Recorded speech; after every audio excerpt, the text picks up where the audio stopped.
This is the story of a man named Stanley. Stanley worked for a company in a big building where he was employee number 427. Employee number 427's job was simple. He sat at his desk in room 427 and he pushed buttons on a keyboard. Orders came to him through a monitor on his desk, telling him what buttons to push, how long to push them, and in what order. This is what employee 427 did every day of every month of every year. And although others might have considered it soul-rending, Stanley relished every moment that the orders came in, as though he had been made exactly for this job. And Stanley was happy. And then one day, something very peculiar happened. Something that would forever change Stanley. Something he would never quite forget.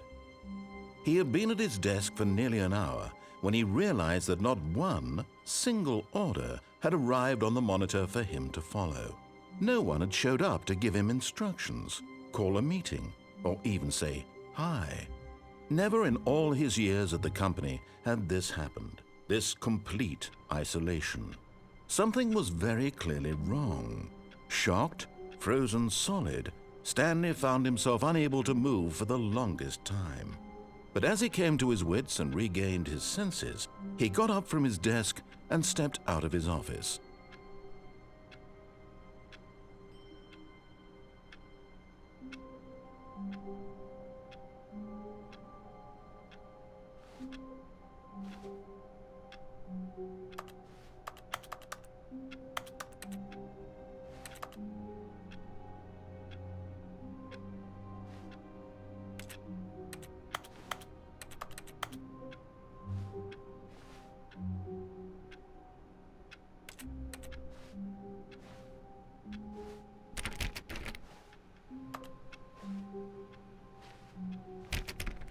All of his co-workers were gone. What could it mean? Stanley decided to go to the meeting room. Perhaps he had simply missed a memo. No matter how hard Stanley looked, he couldn't find a trace of his co-workers.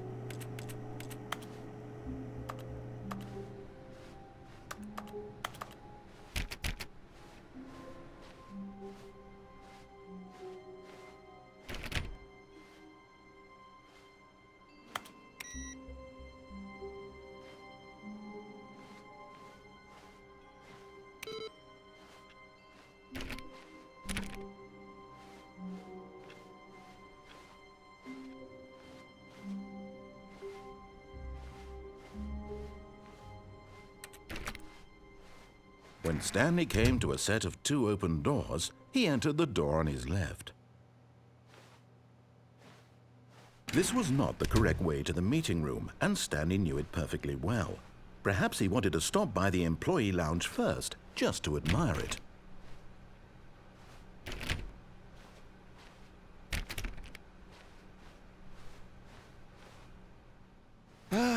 Yes, truly a room worth admiring. It had really been worth the detour after all, just to spend a few moments here in this immaculate, beautifully constructed room. Stanley simply stood here, drinking it all in.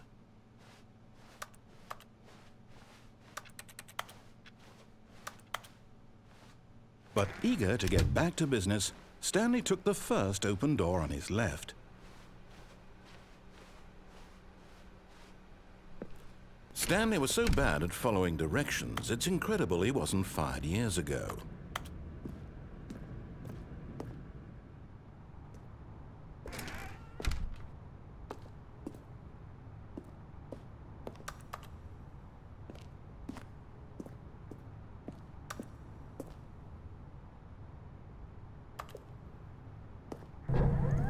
Look, Stanley, I think perhaps we've gotten off on the wrong foot here. I'm not your enemy, really, I'm not. I realize that investing your trust in someone else can be difficult, but the fact is that the story has been about nothing but you all this time. There's someone you've been neglecting, Stanley. Someone you've forgotten about. What? Really? I was in the middle of something. Do you have zero consideration for others? Are you that convinced that I want something bad to happen to you? Why, I don't know how to convince you of this, but I really do want to help you, to show you something beautiful. Look, let me prove it. Let me prove that I'm on your side. Give me a chance.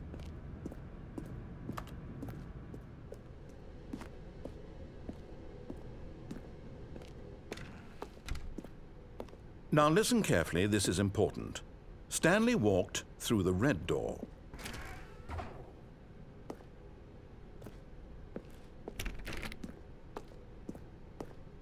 Aha, perhaps you misunderstood. Stanley walked through the red door. I still don't think we're communicating properly. Stanley walked through the red door. All right, fine, go ahead, Stanley. You want to know so badly what's out there? You want to find out what lies at the end of this road you've chosen? Well, don't let me stop you. You see, there's nothing here. I haven't even finished building this section of the map because you were never supposed to be here in the first place. Broken rooms, exposed developer textures. Is this what you had wanted? Was it worth ruining the entire story I had written out specifically for you? Do you not think I put a lot of time into that? Because I did. And in the end, it was all for nothing. Because this is what you wanted to see. Help me here, Stanley. Help elucidate these strange and unknowable desires of yours. What would have made this game better? What did you want to see? Vehicles? Skill trees? Work with me. You've given me absolutely nothing so far. Tell you what. Let me take a stab in the dark at a new design, and you can give me some feedback. There we go. A third option. This already feels leaps ahead of where we were before. Go ahead, Stanley. Take it for a spin.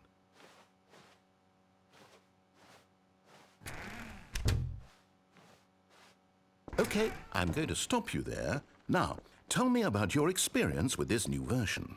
Would you say that the game benefited from allowing you more choices? Feel free to be honest. I'm looking for some real critical feedback here. Aha!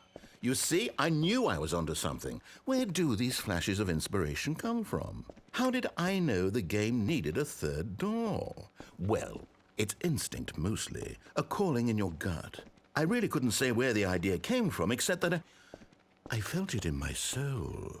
You can't teach that, Stanley. Don't even try. Here, based on the data from your previous playthrough, I've compiled a new version. And to be perfectly candid, I think I've knocked it out of the park with this one. Let's take a look.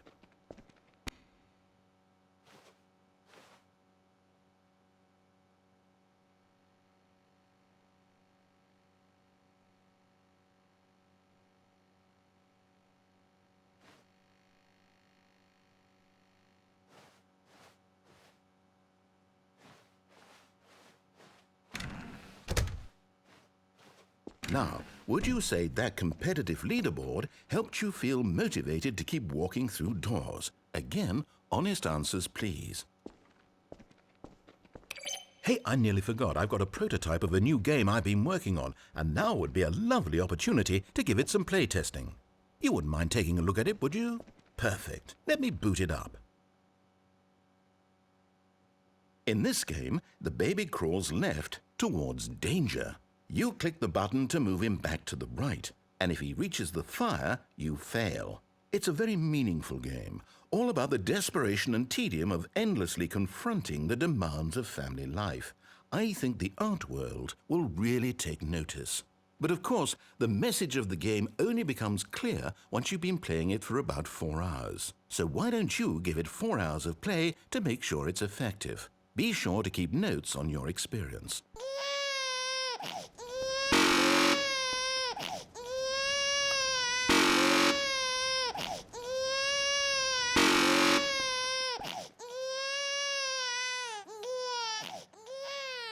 You heartless bastard. Did you do it because you hate babies or purely to spite me? Because if it's the latter, well, I don't know what to do. I'm completely out of ideas. I can't think of a single thing that might improve the experience for me. I'm not even going to try. I'm out, I'm done. It's over. Thank you for playing. Your input was extremely valuable. Oh, hey, since my game was so awful, why don't we play someone else's game? Just to ease the pain. Let's see. What do we have here? Yes, This seems like it'll work. Let's give it a shot.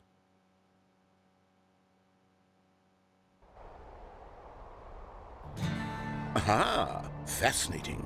What do you think this game is about, Stanley? What's our backstory? What is our motivation? Well, it seems obvious to me that you are meant to play as a creepy man spying on innocent civilians below you from up high in your creep tower, perhaps for some sort of twisted erotic purpose. Yes, that must be it. What a fascinating venture into the experience of total mental depravity. So far, I love everything about this game, Stanley. And it seems there's even more. Come, let's venture outward and see what else is out there.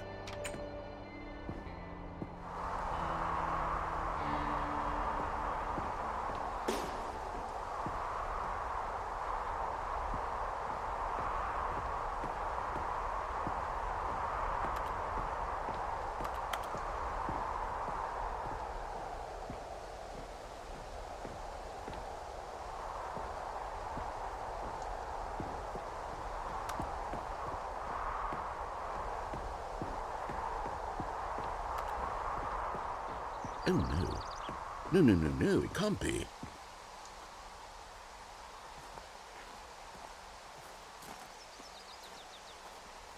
It is. It's an open world game. Good God, quickly, block it off. Oh, thank goodness, Stanley. What a close call. You nearly wandered off into that thing, that big, open, just wandering around, no right or wrong directions, no path to follow. You can just go in any... Oh, thank heavens we avoided it. We're out of the woods now, Stanley. Okay, I'm going to get us out of here. Let's find another game. Preferably something with walls. Something with nice, big, insurmountable walls. Okay, I think this will be just the thing.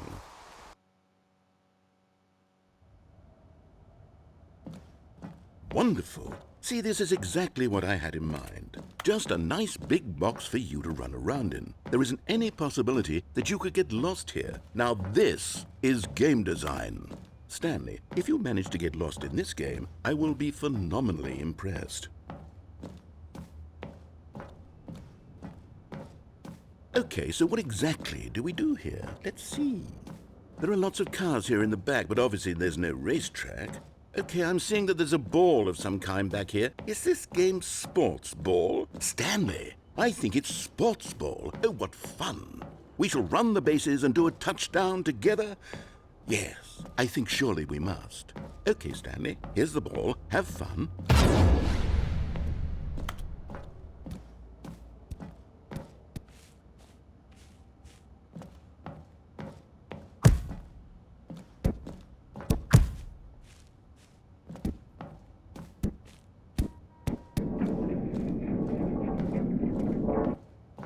Hold on.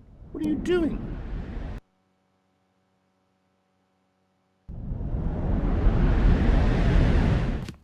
Stanley, don't do that. I can't follow you there. I can't help you. How will you write a story without me? You can't do it. You know that. Stanley, come back.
I wonder what he found. If what he wanted was to be the leading man in his own story, well, perhaps he's gotten it, down in wherever he is right now. I wonder if he's happy with his choice, and if he's learned the heavy cost that comes with it. He'll understand soon what I was trying to tell him. He needs me. Someone who will wrap everything up at the end to make sense out of the chaos and the fear and the confusion. That's who I am. That is what I mean to this world. Oh, yes. Yes, I'll be back. There's no other way. Once this ends, after it all comes to a close, then I'll be back. The end will be here soon. Very soon. I can wait.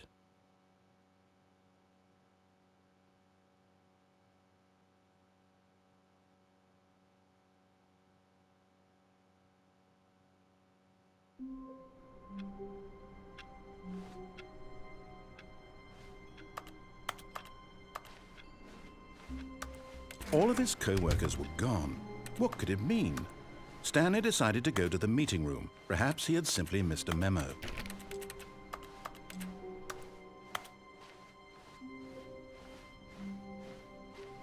When Stanley came to a set of 2 open doors, he entered the door on his left.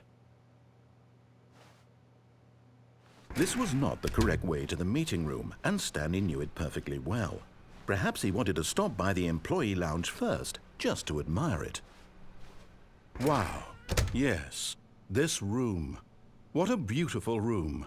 What a gorgeous, gorgeous room. Thank goodness Stanley had taken this detour on his way to the meeting room. Life without having experienced this room was now too horrible even to consider. But eager to get back to business, Stanley took the first open door on his left.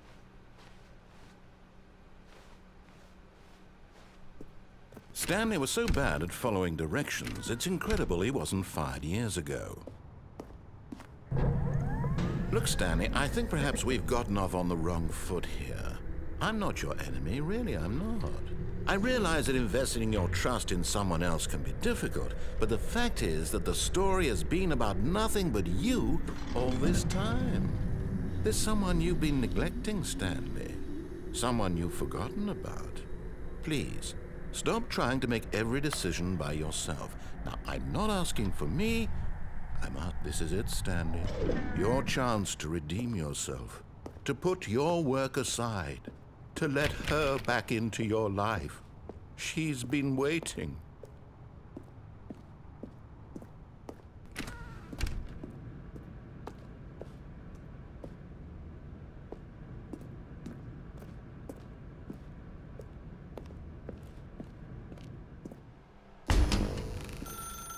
That's her, Stanley. You need to be the one to do this, to reach out to her.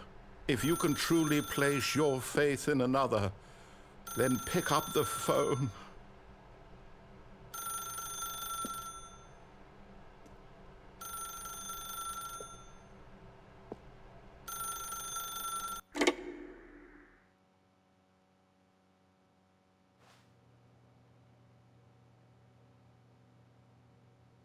Oh, Stanley, is that you?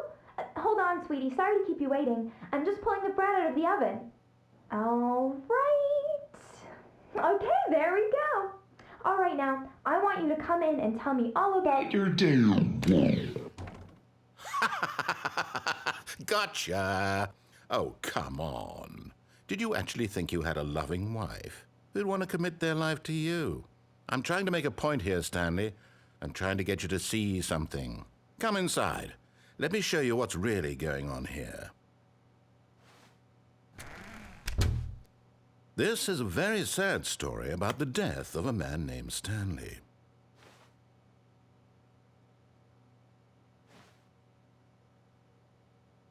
Stanley is quite a boring fellow.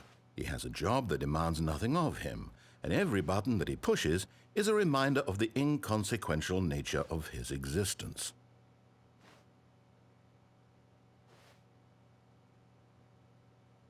Look at him there, pushing buttons, doing exactly what he's told to do. Now he's pushing a button. Now he's eating lunch. Now he's going home. Now he's coming back to work. One might even feel sorry for him, except that he's chosen this life. But in his mind, in his mind he can go on fantastic adventures. From behind his desk, Stanley dreamed of wild expeditions into the unknown. Fantastic discoveries of new lands. It was wonderful. And each day that he returned to work was a reminder that none of it would ever happen to him. And so he began to fantasize about his own job. First, he imagined that one day while at work, he stepped up from his desk to realize that all of his co-workers, his boss, everyone in the building had suddenly vanished off the face of the earth. The thought excited him terribly. So he went further. He imagined that he came to 2 open doors and that he could go through either. At last, choice. It barely even mattered what lay behind each door. The mere thought that his decisions would mean something was almost too wonderful to behold. As he wandered through this fantasy world, he began to fill it with many possible paths and destinations. Down one path lay an enormous round room with monitors and mind controls. And down another was a yellow line that weaved in many directions. And down another was a game with a baby. And he called it the Stanley Parable. It was such a wonderful fantasy, and so in his head he relived it again, and then again, and again, over and over, wishing beyond hope that it would never end, that he might always feel this free. Surely there's an answer down some new path, mustn't there be? Perhaps if he played just one more time. But there is no answer. How could there possibly be? In reality, all he's doing is pushing the same buttons he always has. Nothing has changed. The longer he spends here, the more invested he gets, the more he forgets which life is the real one. And I'm trying to tell him this, that in this world he can never be anything but an observer, that as long as he remains here, he's slowly killing himself. But he won't listen to me. He won't stop. Here, watch this. Stanley, the next time the screen asks you to push a button, do not do it. You see? Can he just not hear me? How can I tell him in a way that he'll understand that every second he remains here, he's electing to kill himself? How can I get him to see what I see? How can I make him look at himself? I suppose I can't, not in the way I want him to. But I don't make the rules. I simply play to my intended purpose, the same as Stanley. We're not so different, I suppose. I'll try once more to convey all this to him. I'm compelled to. I must. Perhaps, well, maybe this time he'll see. Maybe this time. And I tried again, and Stanley pushed a button. And I tried again, and Stanley pushed a button. And I tried.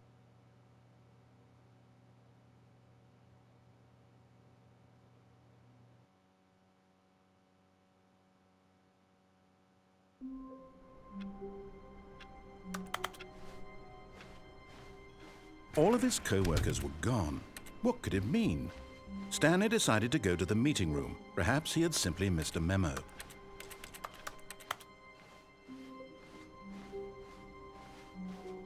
When Stanley came to a set of 2 open doors, he entered the door on his left.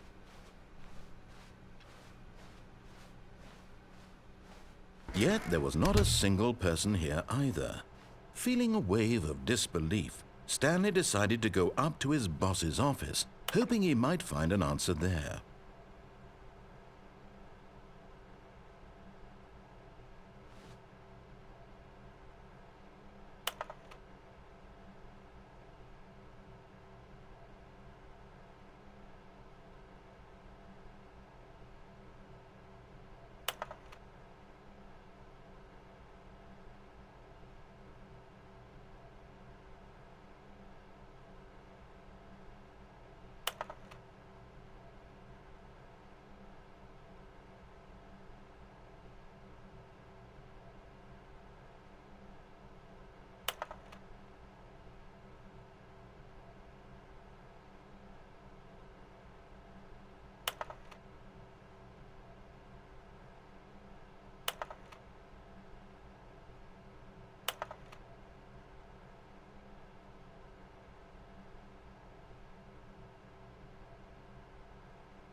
Stanley stepped into the broom closet, but there was nothing here, so he turned around and got back on track.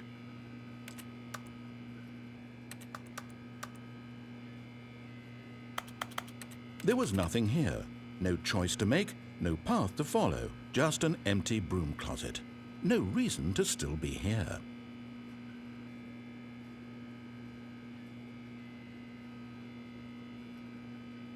It was baffling that Stanley was still just sitting in the broom closet. He wasn't even doing anything. At least if there was something to interact with, he'd be justified in some way. As it is, he's literally just standing there doing sweet FA.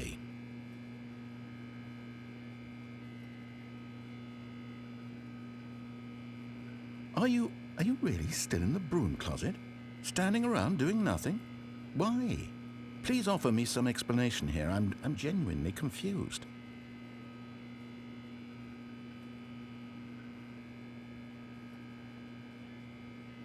You do realize there's no choice or anything in here, right?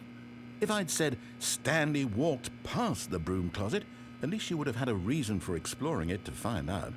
But it didn't even occur to me because literally this closet is of absolutely no significance to the story whatsoever. I never would have thought to mention it.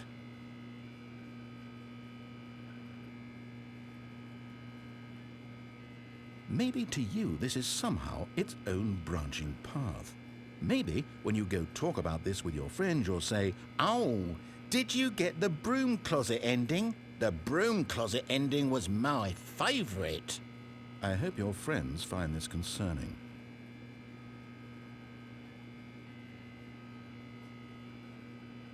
Stanley was fat and ugly and really stupid.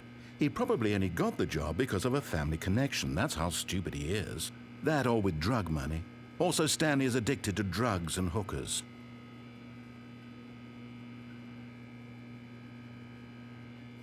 Well, I've come to a very definite conclusion about what's going on right now. You're dead. You got to this broom closet, explored it a bit, and were just about to leave because there's nothing here, when a physical malady of some sort shut down your central nervous system and you collapsed in front of your screen. Well, in a situation like this, the responsible thing is to alert someone nearby so as to ensure that your body is taken care of before it begins to decompose. Hello? Anyone who happens to be nearby? The person at this computer is dead.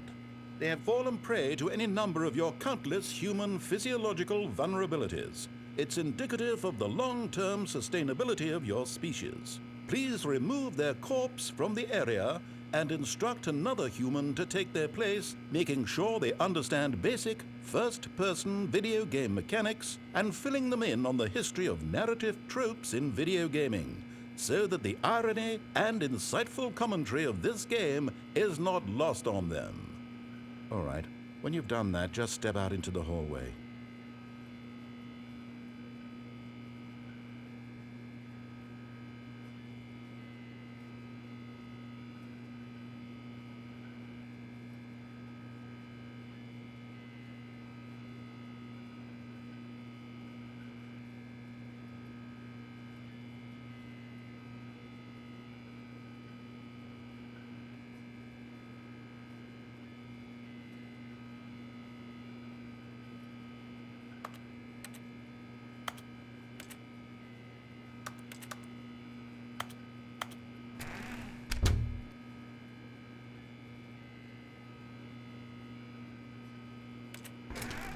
Ah, second player. It's good to have you on board. I guarantee you can't do any worse than the person who came before you.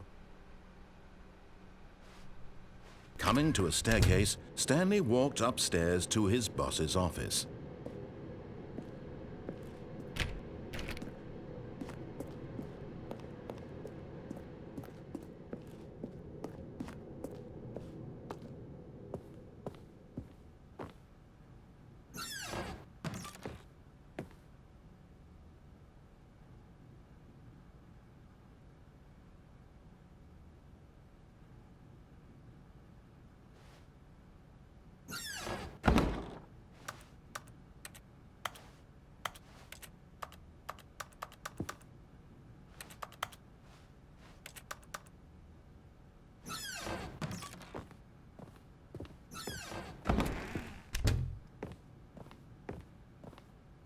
Stepping into his manager's office, Stanley was once again stunned to discover not an indication of any human life.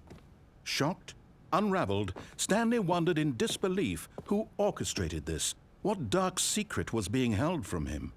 What he could not have known was that the keypad behind the boss's desk guarded the terrible truth that his boss had been keeping from him. And so the boss had assigned it an extra secret PIN number, 2845.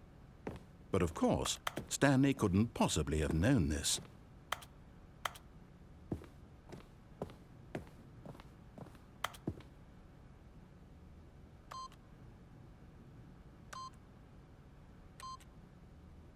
Stanley just sat around twiddling his thumbs. Trying to input anything on the device was useless, since he could never possibly. Yet incredibly, by simply pushing random buttons on the keypad, Stanley happened to input the correct code by sheer luck. Amazing. He stepped into the newly opened passageway.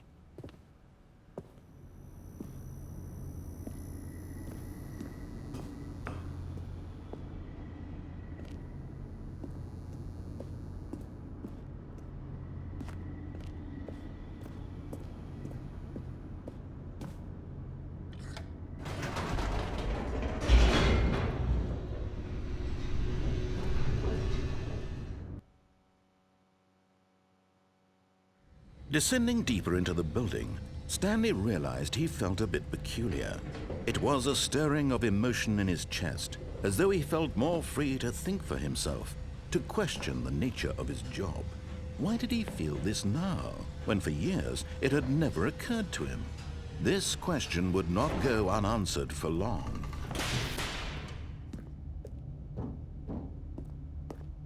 Stanley walked straight ahead through the large door that read Mind Control Facility.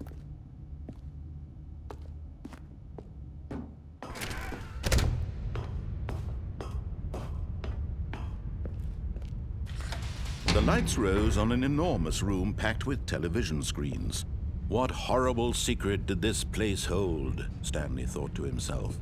Did he have the strength to find out?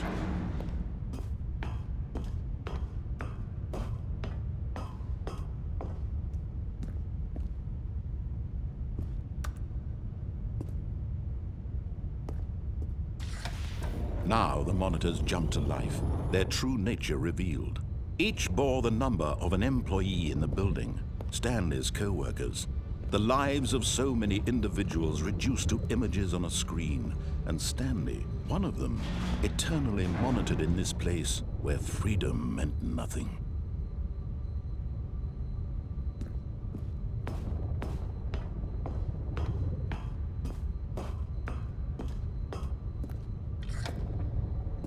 This mind control facility, it was too horrible to believe it couldn't be true. Had Stanley really been under someone's control all this time? Was this the only reason he was happy with his boring job? That his emotions had been manipulated to accept it blindly?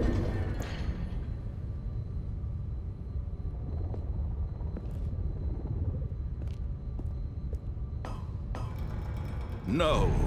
He refused to believe it. He couldn't accept it. His own life in someone else's control? Never! It was unthinkable. Wasn't it? Was it even possible? Had he truly spent his entire life utterly blind to the world?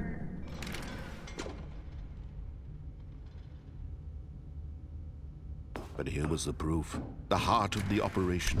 Controls labeled with emotions. Happy, or sad, or content. Walking, eating, working, all of it monitored and commanded from this very place. And as the cold reality of his past began to sink in, Stanley decided that this machinery would never again exert its terrible power over another human life. For he would dismantle the controls once and for all.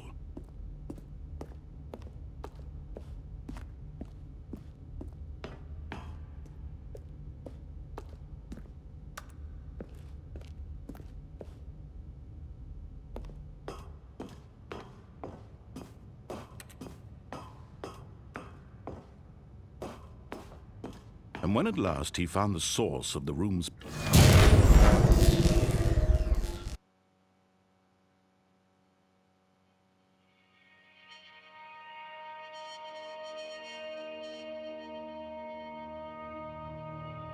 blackness and a rising chill of uncertainty. Was it over? Yes! He had won! He had defeated the machine, unshackled himself from someone else's command. Freedom was mere moments away. And yet, even as the immense door slowly opened, Stanley reflected on how many puzzles still lay unsolved. Where had his co-workers gone? How had he been freed from the machine's grasp? What other mysteries did this strange building hold? But as sunlight streamed into the chamber, he realized none of this mattered to him, for it was not knowledge or even power that he had been seeking, but happiness. Perhaps his goal had not been to understand, but to let go. No longer would anyone tell him where to go, what to do, or how to feel. Whatever life he lives, it will be his. And that was all he needed to know. It was perhaps the only thing worth knowing. Stanley stepped through the open door.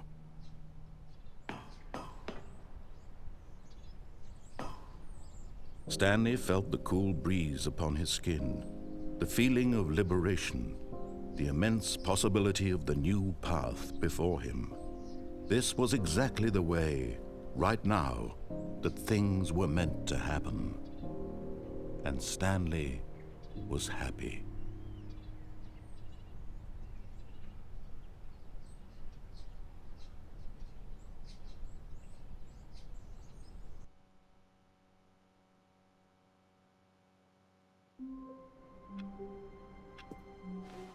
All of his co-workers were gone.